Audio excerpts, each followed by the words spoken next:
अस्सलाम वालेकुम viewers, I am Hina Mahjabeen. I hope you all will be fine. हम study करें MTS 001 एलिमेंट्री मैथमेटिक्स, जिसमें है डिस्क्रीट मैथमेटिक्स के डिफरेंट टॉपिक्स जो कि काम आने वाले हैं आपके नेक्स्ट सेमेस्टर्स में डिफरेंट सब्जेक्ट्स में। लेक्चर नंबर 29 का पार्ट नंबर 2 अपलोड करने लगी हूँ और आज हमने स्टडी भी करना है। पर लेक्चर नंबर 29 का पार्ट नंबर 2 स्टार्ट करने से पहले अगर आप मेरे चैनल पर न्यू हैं तो प्लीज़ मेरे चैनल को सब्सक्राइब कर दें और बेल आइकन को क्लिक करना मत भूलेगा ताकि upcoming assignment ID solution different subject lectures उनके नोटिफिकेशन आप तक पहुंच जाएं। लाइक भी कीजिएगा, शेयर भी कीजिएगा। Okay ji, let's start. Previous part में मैंने आपको बताया था कि कुछ प्रॉपर्टीज़ बताई थी और कॉम्बिनेशन को क्या कहते हैं वो भी बताया था, और आज हमने उसी से रिलेटेड एग्जाम्पल भी पढ़नी है। जो एग्जाम्पल है हमारी, A 3-person committee is to be formed out of a group of 10 persons। तो मैंने आपको ये भी बताया। अच्छा जी, ये जो हमारी एग्ज़ाम्पल है, ये जो एग्ज़ाम्पल हमारी गिवन है, तो ये आपकी वीडियो लेक्चर्स में नहीं है तो इसको हम ऐड नहीं करेंगे। ठीक है, वीडियो लेक्चर में आप लोगों के नहीं है इंक्लूडेड तो मैं इसको नहीं कर रही, लेकिन अगर आप करना चाहते हैं तो इसको कर लीजिएगा। ये सिर्फ एग्जांपल है, आपको कॉम्बिनेशन की एग्जांपल गिवन है, इसको सॉल्व करना है बाय योरसेल्फ। ओके जी, ये एग्जांपल आपकी इंक्लूडेड है। In how many ways can a person draw hand of 5 cards. ठीक है, आपको टोटल कार्ड्स गिवन है 5 कार्ड्स, जिसे कहते हैं आर कहेंगे आप, क्योंकि चूज़ करने हैं आपने from a well shuffled ordinary deck of 52 cards. Total cards होते हैं 52, तो हमारा ये क्या हो जाएगा, ये n हो जाएगा 52, और जो सिलेक्ट करने हैं आपने वो 5 होंगे। मैं आपको पहले भी बता चुकी हूँ, जो n डिस्टिंक्ट ऑब्जेक्ट्स होंगे आपके, जो ऑब्जेक्ट्स होंगे उसे n नेम देंगे और जो उसमें से सिलेक्ट करेंगे, चूज़ करेंगे, उसे हम क्या कहेंगे 5। The total number of ways of doing so is given by combination find करना है, तो इसमें ऑर्डर कोई मैटर नहीं करती। तो NR फार्मूला क्या आ जाएगा आपके पास 52। ठीक है, टोटल कार्ड्स हैं, n आ गया, r कितने चूज़ करने हैं, 5 करने हैं, तो क्या करते हैं n फैक्टोरियल जैसे होता है। अच्छा जी, ये मैनुअली किया है तो 52 आपके पास है, तो 52 से 48, ठीक है ना, 52 में से 5 निकाल लें और 48 तक, क्योंकि हमारे पास 5 की मैंने 5 4 3 2 1, तो आप कटिंग वगैरह करें और आंसर निकालें, आपके पास ये आंसर आता है। Having reviewed the counting rules, अब रिव्यू करते हैं कि जो काउंटिंग रूल्स हमने परमुटेशन कॉम्बिनेशन के पढ़े हैं, that facilitate calculations of probabilities in a number of problems. Let us now begin the discussion of concepts that lead to the formal definition of probability. तो first हमारा जो concept आता है probability की जो फॉर्मल डेफिनेशन की तरफ, वो हमारा आता है random experiment. The term experiment means a planned activity और process whose results yield a set of data. क्या है एक्सपेरिमेंट, जो कि प्लान्ड एक्टिविटी और प्रोसेस होता है, जिसका जब रिजल्ट निकलता है वो हमें एक सेट ऑफ डेटा यानी ऑर्गेनाइज्ड फॉर्म में डेटा मिलता है। Single performance of an experiment is called trial, यानी एक काम करते हैं या एक परफॉर्मेंस, सिंगल परफॉर्मेंस होगी किसी भी एक्सपेरिमेंट की, उसे हम क्या कहेंगे, ट्रायल। ये आपको डेफिनेशंस आनी चाहिए, यानी आपसे पूछा जा सकता है MCQs में कि इसे ट्रायल कहते हैं या आउटकम कहते हैं या एक्सपेरिमेंट कहते हैं। The result obtained from an experiment or a trial is called an outcome। क्या होगा, जो एक्सपेरिमेंट को क्या कहते हैं, प्लान्ड एक्टिविटी और प्रोसेस, जिससे जो रिजल्ट निकलता है वो हमारा ऑर्गेनाइज्ड डेटा निकलता है, और सिंगल परफॉर्मेंस जो एक्सपेरिमेंट की होती है उसे हम ट्रायल कहते हैं, और जो रिजल्ट ऑब्टेन होता है किसी भी एक्सपेरिमेंट से उसे हम क्या कहते हैं, आउटकम कहते हैं। ये तो हो गई 3 डेफिनेशंस जो कि आगे हमारी यूज़ होनी है। रैंडम एक्सपेरिमेंट क्या होगा, an experiment which produces different results even though it is repeated a large number of times under essentially similar condition is called random experiment. देखें, आप एक ही एक्सपेरिमेंट कर रहे हैं रिपीटेड नंबर ऑफ टाइम्स, ठीक है, तो आपकी जो कंडीशंस हैं वो भी सेम हैं। यानी आपने जब हम करते हैं बॉयल्स लॉ और चार्ल्स लॉ करते थे केमिस्ट्री में, तो उसमें क्या होता था, टेम्परेचर भी सपोज करें आप, प्रेशर भी सेम रखा, सेम कंडीशंस यानी कांस्टेंट रखते हुए आपके एक्सपेरिमेंट का जो रिजल्ट आ रहा है ना वो डिफरेंट आ रहा है। क्या है, आप एक्सपेरिमेंट भी सेम है, सेम कंडीशंस भी सेम हैं, बट आपका बार बार करने से कभी कुछ रिजल्ट आ जाता है, कभी कुछ आ जाता है, कभी कुछ आ जाता है। जैसे आप अगर बात करें, the tossing of a fair coin, the throwing of balance die, drawing of a card from well shuffled deck of 52 playing cards, selecting a sample ETC are example of random experiment. देखें, card choose करते हैं, ज़रूरी तो नहीं है कि आपका same card निकल आए। एक आप बार बार उसमें से देखें कार्ड्स ड्रॉ करते हैं, तो आप हर बार कार्ड ड्रॉ करेंगे तो हर बार ही आपका कार्ड जो है वो डिफरेंट होगा। ये तो नहीं है कि एक बार किया तो आपका वही आया, दूसरी बार भी वही आया, तीसरी बार। तो ये एग्जांपल आपके पास हो गई the tossing of a fair coin. या फिर आप ले लें, टॉस करेंगे यानी कभी हेड आएगा, कभी टेल आएगा। ज़रूरी तो नहीं है कि आपके पास या तो दोनों आ जाएं, या हर बार हेड ही आ रहा है, या हर बार टेल ही आ रहा है, या हर बार सेम ही कार्ड आ रहा है। तो ये क्या हो गया, ये एग्जाम्पल्स हो गई हमारे पास रैंडम एक्सपेरिमेंट की। अच्छा जी, द रैंडम एक्सपेरिमेंट है 3 प्रॉपर्टीज़ हैं। The experiment can be repeated practically और theoretically any number of times. इसमें क्या है, आप उस एक्सपेरिमेंट को नंबर ऑफ टाइम्स रिपीट करें। इसकी 3 प्रॉपर्टीज़, जो भी एक्सपेरिमेंट ये 3 प्रॉपर्टीज़ फॉलो कर रहा है तो हम उसे कहेंगे वो रैंडम एक्सपेरिमेंट है। एक तो ये नंबर ऑफ टाइम्स रिपीट हो रहा है, ठीक है। द एक्सपेरिमेंट ऑलवेज हैज़ 2 और मोर possible outcomes. An experiment that has only one possible outcome is not a random experiment। अगर किसी एक्सपेरिमेंट के पॉसिबल जो आउटकम्स हैं वो 2 या मोर देन 2 हैं तो वो रैंडम एक्सपेरिमेंट होगा।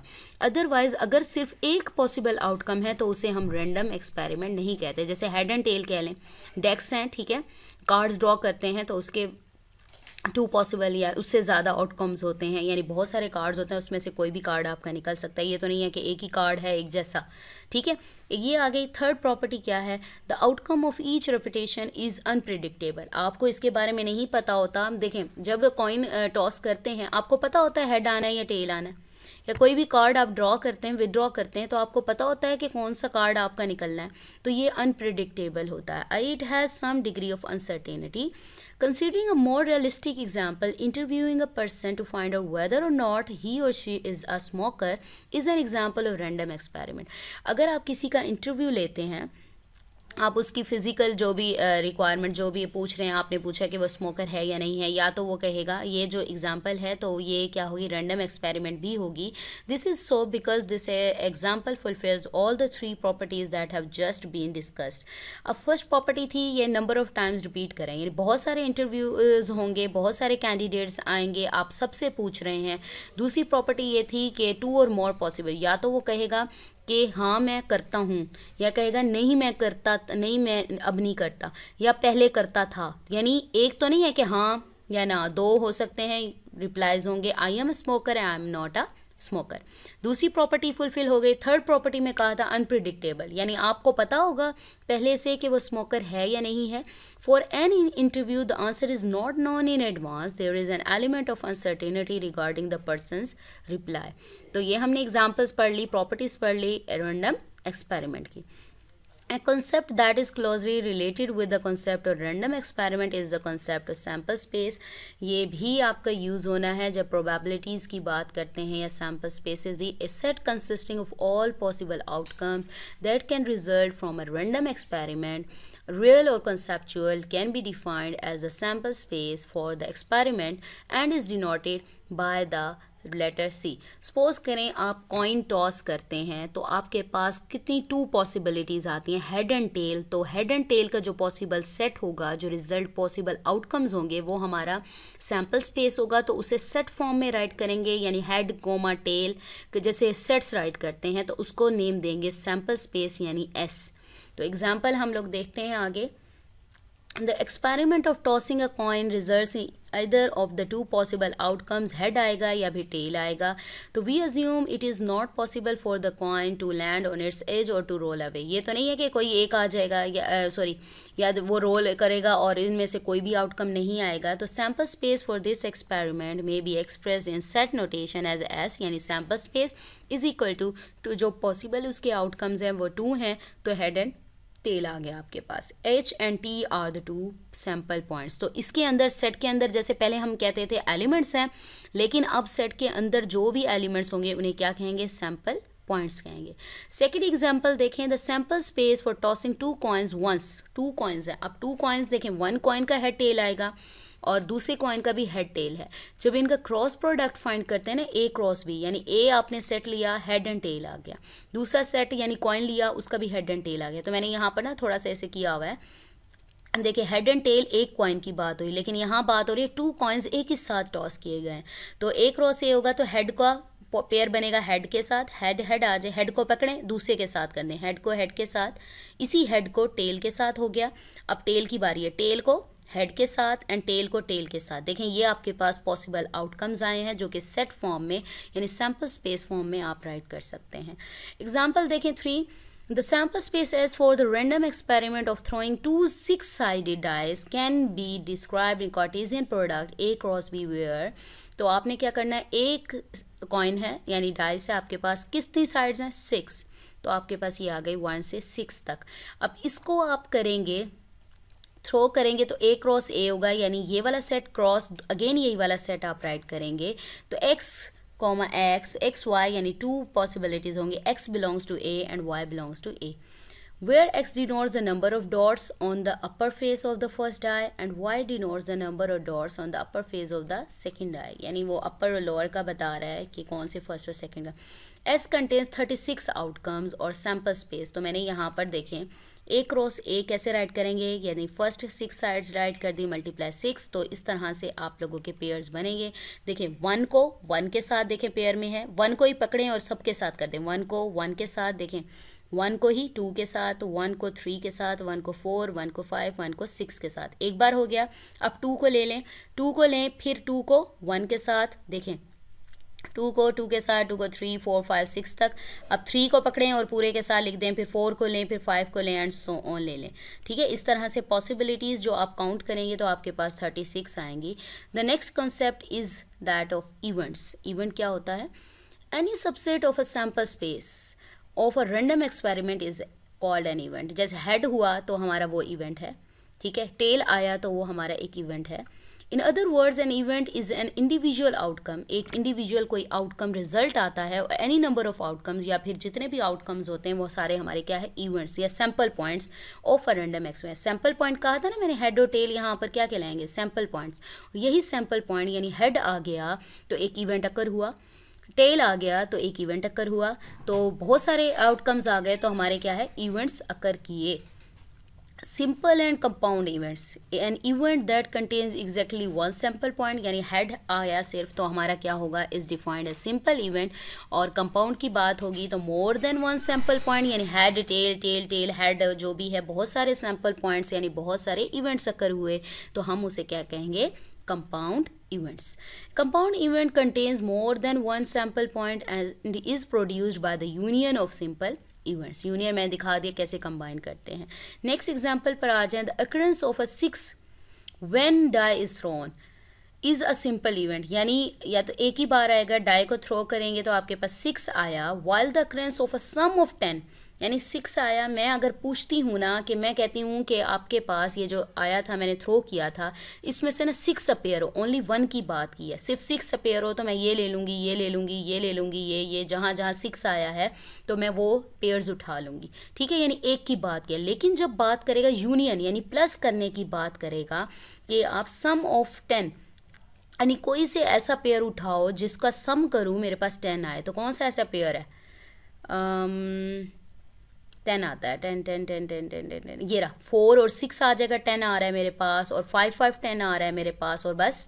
ठीक है, तो ये मेरे पास देखें मोर देन 1 उठाया मैंने, मोर देन 1 वैल्यू मांग रही हूँ और इनको ज्वाइन करने से 10 आ रहा है, तो ये क्या हो जाएंगे, हमारे कंपाउंड इवेंट्स हो जाएंगे। ठीक है, while the occurrence of a sum of 10 with a pair of dice is a compound event as it can be decomposed into 3 simple events 4 6 5 5 and 6 4, तो आप पता चल गया होगा।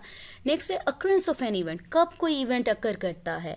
An event A is said to occur if and only if the outcome of the experiment corresponds to some element of A, तब जब उसका कोई एलिमेंट है वो निकला है, यानी हेड निकला है या टेल निकला है, जो आपसे मांगा गया, यानी 6 की बात की थी तो 6 आ जाए, 10 की बात की थी तो 10 आ गया, वही चूज़ कर लें।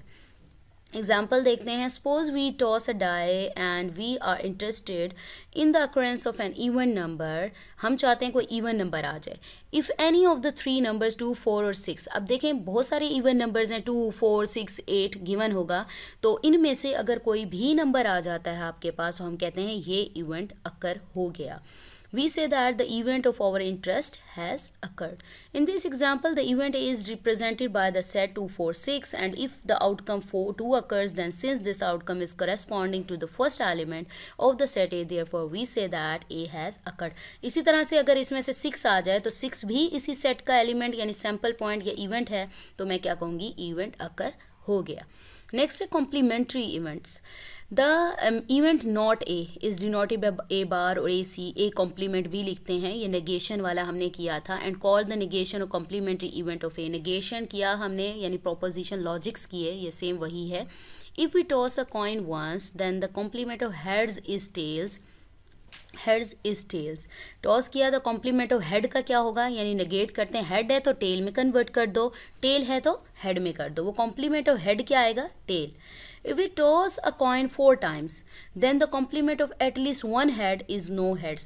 आप कंडीशन लगाते हो 4 टाइम्स अगर मैं कॉइन को टॉस करती हूँ तो मेरे पास एट लीस्ट 1 हेड आना चाहिए। तो इसको उल्टाऊँ, ऑपोजिट नेगेट करूँ, तो एट कम से कम 1 हेड की बात करें तो मैं कहूँगी नेगेशन में कोई भी हेड ना आए, no heads. A sample space consist of n sample points can produce 2 raised to power n, ये 2 raised to power n right किया हुआ है। Different subsets of simple and compound events, यानी आपने नंबर ऑफ सबसेट फाइंड करने हैं तो 2 raised to power n करके आप लोग उसकी जो नंबर ऑफ वैल्यूज़ या सबसेट्स हैं वो फाइंड कर सकते हैं। ये पीछे हमने लेक्चर्स में, मिड टर्म के लेक्चर्स में किया था। एग्जाम्पल देखते हैं। Consider a sample space as consisting 3 sample points, A B C given है, तो 2 raised to power कितने एलिमेंट्स हैं, 1, 2 एंड 3 हैं, तो 2 raised to power 3 यानी 2 को 3 टाइम्स मल्टीप्लाई करें तो 8 आता है, यानी 8 पेयर्स बनेंगे, 8 सबसेट्स बनेंगे। तो एम्प्टी सबसेट्स आप लोग अगर चले जाना 7, 8 की क्लास में भी देख लें, सबसेट्स कैसे फाइंड करते हैं, वहाँ भी इजीली राइट किया हुआ है। फर्स्ट आपको राइट करने का ये फाई सा बना हुआ है, इसे एम्प्टी सेट कहते हैं। एम्प्टी ब्रैकेट्स भी लिखी जा सकती हैं या सिंबल भी लिख सकते हैं।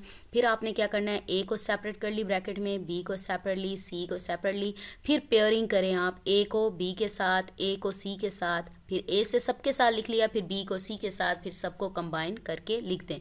Each of these subsets is an event, हर इवेंट अकर हो गया।